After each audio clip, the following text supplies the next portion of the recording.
Hello, Wheel of Time community, and welcome to the Wheel of Time Pod-Thru. I'm Tim. And I'm Teresa. And together, we're going to walk through Robert Jordan's Wheel of Time series.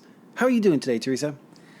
I have been sick. Ooh, yeah. So you may notice that my voice sounds a little different today, and that's because I have been battling a chest cold for, about 10 days now. Yeah. And we are out of our pre-recorded episodes. So, asthma and a chest cold, they don't mix very well. No, they don't. But I'm going to make it through this podcast. And if I sound weird, it's because I'm sick. And if I sound like I'm dying, it's because I am. Oh. I'm just kidding. I'm feeling better, but I still have a lingering cough. And my voice is not doing great. But anyway, that's how I am. How are you doing? I'm doing okay. It's been an interesting couple of weeks with you being sick, and I got a promotion at work, and things are fun and transitionary, which means full of change, and that's always fun. Yeah. Yes, you love change. I embrace change. Yeah. Yeah, whatever. Like a cactus. You embrace just it. like a cactus. Yeah. That's a great metaphor. So, before we get started, we just want to remind you that this is a reread, so there will be spoilers. You have been warned. So, Teresa, what are we going to be doing in this episode? Today we're going to discuss chapters 35 and 36 of The Eye of the World, where Rand and Mat finally get to Caemlyn, and we get introduced to some new characters that we're going to see again throughout the series. So let's start with chapter 35. The title is called Caemlyn, and the icon is the Lion of Andor. Here's a quick summary of chapter 35 to act as a reminder for those of you who are not reading along with us. Rand and Mat get their first glimpse of Caemlyn, and they are shocked at the size and grandeur of one of the great cities. Rand is in awe, and Mat is flipping out, wondering how they're going to hide when there are so many people around and no way to know who to trust. Rand tells him that the sheer size of the crowd will hide them and that they are safe. They might be able to find their friends, but Mat is sure they're all dead. Bunt pulls into an alley to drop them off and asks Rand if he really is concealing the sword like Holdwyn said. Rand plays dumb, and Bunt doesn't push too hard, but he advises Rand to get rid of the sword as soon as possible. Rand wants to head to the Queen's Blessing, the inn that Tom told him about, but Mat is too busy falling apart in the middle of the street. He's giving in to the full paranoia and despair. He feels like there are dark friends everywhere he looks and a murderer right behind them. He's convinced that everyone else is dead and that he and Rand are going to die too. Rand can't afford to let Mat lose it completely, or else he really will be alone. So he tells Mat to pull it together and heads off to the inn, hoping that Mat will follow. He does, complaining the whole way, and they work their way through the city towards the Queen's Blessing, asking directions as they go. Rand has never seen such a varied collection of people and clothing styles in one place. Rand figures most of the newcomers are here to see the false dragon. There seems to be some unrest in the streets, and a few fights break out. Rand notices that most of the people in the streets wearing swords have them peace-tied, wrapped in either red cloth with white cord or white cloth with red cord. Figuring that it would be a good way to hide his heron-marked blade, and not knowing what the difference is between the two, he stops and buys the cheaper option, the red cloth with the white cord. Rand eventually finds the inn, and after dragging Mat the whole way, they enter into the Queen's Blessing and meet the innkeeper, Basil Gill. Rand mentions Tom's name, and Gil takes them out back and asks Rand what he's doing with Tom's flute case, which he recognizes. Rand explains that Tom gave it to them just before telling them to come to this inn, and that Tom is dead. Gil says Tom Maryland is harder to kill than most men, and won't believe Tom is dead until he sees the body. Gil is familiar with the story of Tom's nephew, and his habit of helping young men of a certain type. So he surmises that the boys have trouble with Aes Sedai. He clarifies that neither of them can channel, and Rand is quick to say that they can't. Relieved, Gil tells them that it's probably best to keep the Aes Sedai talk to a minimum. He explains that he's a good Queen's man, but there has been trouble in the city between dissenters, the Queen's Guard, and White Cloaks. We get some background on Tom's history and how the last time he left Caemlyn, it was a step in front of the head man's axe. Because of his long-standing friendship with Tom, Master Gil offers the boys something to eat and a room at the inn. So Rand's wonderment when he sees Caemlyn for the first time is really kind of cool. It reminds me of my first trip and my only trip to New York City. I was on a business trip and we took the train into Grand Central Station and walked to Times Square. Now, even though I'm from Southern California and I've spent time in downtown LA, I was so taken by everything I saw. The train station, like Bryant Park, the huge TV screens in Times Square, like all these things I had heard about and seen on TV, they were just so much more impressive in real life. And I kind of imagine Rand is feeling the same thing. It's one thing to hear about cities or see ruins of an old city, and then it's completely different to actually be there in person among the hustle and bustle of the crowd. Yeah, absolutely. And Matt is flipping out about the crowd. Yeah. You know, he doesn't know who to trust. And Rand's trying to reassure him and tell him that they're safe. And then he says, if you ever learn to watch your tongue, because, again, Matt's mouth, he never learns. Right. I want to point out that the Queen's Guard, while very much concerned about all the people coming into the city, are not abusing anyone. Right. Under Queen Morghese, the guards are a force of justice, and Andor is a good place to be, at least for the moment. Yeah. And it's a very welcome change to the violence that the merchant guards were doling out on the road to Caemlyn. Yeah, absolutely. Well, and I mean, the merchant guards, those are basically just like mercs. Like, they're just hired strongmen. Like, they're not anything official.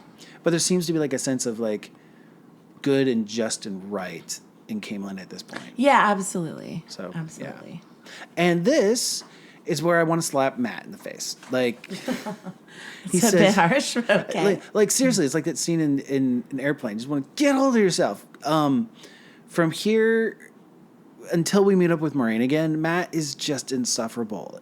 It's the dagger, I know. But he just becomes this person who focuses on all that can go wrong and is paralyzed by his fear. At least until Rand shakes him by the collar and then he comes to his senses. So sometimes we need people in our lives that will shake us back to reality when we need it. Right, but I mean, it's more than that. The book says, Rand grabbed Matt's collar in a fist that he was trying hard to keep from trembling. He needed Matt. Maybe the others were alive. Light, please. But right then and there, it was just Matt and him. The thought of going on alone, he swallowed hard, tasting bile. So Rand is not going to let Matt fall apart because he can't afford to lose Matt. He can't afford to let Matt, like, lose it, you know? Right. Like, he needs Matt. Yeah. That makes sense. Yeah. So most of this chapter is a description of the sights and sounds of Caemlyn. And so the first time that I walked through the big Southern California Renaissance Fair, I was reminded of this chapter because you had the roadside booths and the hawkers in the street and the air of anticipation because, you know, in Caemlyn, everyone's there to see the false dragon. Right. And it's like this really interesting moment where, like, what you read in fiction kind of comes to life around you. Yeah, it kind of does. It was very, very cool. Very cool. I like the way the streets of Caemlyn are seen through Rand's eyes. Like, we see a lot of diversity because this is a capital city. Like, people look different and are dressed in different ways than Rand is accustomed to seeing. And it helps me get into Rand's head a little. Like, he's still soaking it all in while trying not to get caught in a riot. Right. he dismisses the man who, like, kind of bumps into him and asks him, "Are you a good Queen's man?" just as another oddity of city life. When like, if you pay attention, you can obviously see that there's unrest, but Rand isn't savvy enough to pick up on the social cues. Yeah, like, why would someone in a city ask you if you're a good Queen's man when you're in the Queen's capital city? Like, Rand's just like, whatever. Yeah, and he just keeps saying the light illumine Queen Morghese because so far he's only interacted with people who are solidly on the Queen's side. Right. But he's not picking up on how poorly it's being received in the streets. Not at all. The current climate is not normal for Caemlyn. Because the city is usually pretty peaceful. Yeah. But outside forces are at work here, you know? Like, Master Gil tells us in the next chapter that there's a plague of rats in the city. Yeah. And people are acting out more than usual. And it seems pretty likely that there's a Forsaken at work here. Yep. Loose in the city, causing all the havoc. Uh-huh. And I mean, it could be Ishmael. It could be Ravin, whatever. Yeah. Pronounce it as you will. If he's out yet, I don't know if he's out. Like, I'm not 100% sure on the timeline for when the Forsaken escape. So he might not quite be out yet. And he does come to Caemlyn specifically later. So absolutely. So it could be him. But either way, things are not great right now. Poor Rand. He tries to do and say all the correct things to the shopkeeper and just puts his foot in his mouth over and over again. Yeah. He just can't get a break. Rand chooses the cheaper of the cloths, the red cloth with the white cord, because he can't tell the difference between the two options, and he chooses not to ask. Luckily, he chooses the right color scheme that shows that he's loyal to the queen. Yep. The white accessories that we see in the crowd represent the dissenters. So if he'd shown up at Basil Gill's inn sporting the white cloth, there's no way Gill would have let them stay. Nope. And then, of course, it really saves his bacon later in a few chapters. But, I think this is more most likely Tavern pulling. Like, what do you think? I think you're absolutely right. And it's appropriate to talk about Tavern in this chapter because we get Lowell's explanation. But, like, it's definitely not just dumb luck. Like, forces are at work. Like he's making these decisions split. He's not really thinking about them. It's definitely some force is like directing his decisions here. Mm-hmm. So we finally get to the Queen's blessing, and we see all the indicators that it is a great end. Like, the maids are sweeping an already clean floor. They're taking time to polish candlesticks. Like, the patrons aren't drunk. The innkeeper, he's fat and bald. So we know this has got to be a good end. Rand is learning the rules fast because he's trusting that this is a good place to be. So Basil Gill is a pretty cool character. Right? Is it Basil or Basil? That's a good question. We're Americans, so we should probably say Basil. But I've always said Basil. I'm saying Basil probably because of the Great Mouse Detective. So there's that. Okay. All right, so we're going to agree that it's Basil Gill for now. Basil Gill. All right. Fight me on this. Anyway, I enjoy him. I love that he comes back and takes a bigger role in the story later. Yeah. Like, unexpectedly, yeah. Yeah, like he actually becomes much bigger than you would anticipate. But, he tells us the backstory on Tom and Morghese. And I think we talked a little bit about this earlier. But so Tom was a court bard under Queen Morghese. Right. And they were lovers in the nighttime. Yep. And we talked about how Tom was all wrapped up in political intrigue, trying to further her cause when everything was going down with Owen. Right. So he left without an explanation to help his nephew. And Morghese has a hot temper. Just a bit. A little bit. She also wasn't thrilled that he was meddling in Aes Sedai affairs, spurred on by Elida's influence, because Elida was pissed. Right, she was. So when he got back, they got into this huge fight. And between Morghese's temper and Elida's animosity, Gil says that he left half a step ahead of a trip to prison, if not the headsman's axe. So Tom's story just keeps getting deeper and cooler as we get further in. And is there anything this man can't do? Apparently he can't go back to Caemlyn because the writ still stands. Right, yeah. So that brings us to the end of chapter 35. But before we start chapter 36, you know what has to happen. In today's episode of the Wheel of Time Pod-Thru, we would like to call your attention to the good people at Andor's Tourism Bureau. As they say, from the slopes of the mountains of mist to the gleaming waters of the river Arnon, Andor is a sight to behold. Go to @VisitAndor on Twitter for more information about this, our great land. And may the light illumine good Queen Morghese. Chapter 36 is called Web of the Pattern, and we have a leaf icon. Master Gill sets the boys up at a table with some food and asks them for their story. Rand gives him a watered-down version, leaving out the Trollocs and Myrdril. But he did say that people were trying to kill them and that Moraine had said some were dark friends. He warns Gil that helping them could bring him trouble, but he shrugs it off, saying no bloody dark friend will keep him from helping friends of Tom. Rand asks about Elida, the Queen's Aes Sedai advisor, thinking that she may be of help if Moraine doesn't show, but Gil cautions him against approaching her. He has heard of her reputation, and if anyone found out about their association with Tom, it could get them in trouble with Elida and the Queen's Guard as well. Gil is called away by the cook, and the boys finish eating before going up to their room. Matt flings himself on the bed and stays there, but Rand goes back down to try to talk to Master Gil again. He's busy, and the common room is making Rand nervous, so he asks if there's a quiet place where he could go, and a maid tells him that the library is probably empty at that hour. Rand is immediately impressed with the books, and then realizes that he's not alone. He turns and sees Loial for the first time, who he mistakes for a Trolloc, causing Rand to yelp and to try to draw his sword. This is unfortunately a reaction that Loial's been getting a lot. He introduces himself, and Rand realizes that he's an Ogier. Loial explains that at only 90 years old, he is still a very young and impulsive Ogier, and that he ran away from his steading without permission to seek adventure and see the groves and the great trees. We learn a good deal about Ogier, and also that Loial is awesome.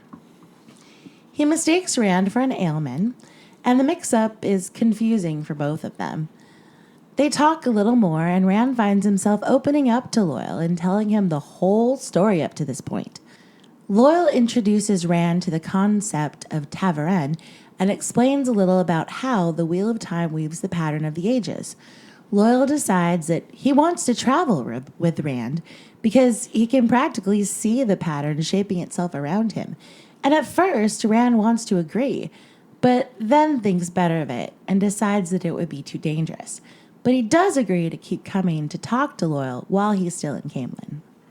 I wonder what kind of a relationship Gil had with Tom. He is loyal enough to help Matt and Rand just because Tom did. Who knows what random shenanigans they got up to back in the day? I find Gil interesting. He's a great person to have on your side, and I'm glad that he's in the background for the whole series. Yeah, he's cool. Yeah. So when he tells his story, Rand doesn't tell Gil about the shadow spawn, but he does warn him about the dangers of helping him. And I like that he realizes that it's not fair to leave him completely in the dark. Right. Without warning him that it could bring him trouble. Yeah. So that, that's good. Gil tells them that they're caught up in the fringes of politics, and he has this great line that says, "Politics is a foggy mire full of snakes." This is true in any age, in my opinion. Absolutely. So Gil warns Rand away from Elida, letting us know that we need to keep a wary eye on her as we encounter her throughout the series. Yes, we do. Lord, do we have to. That woman's got issues. Right? Okay.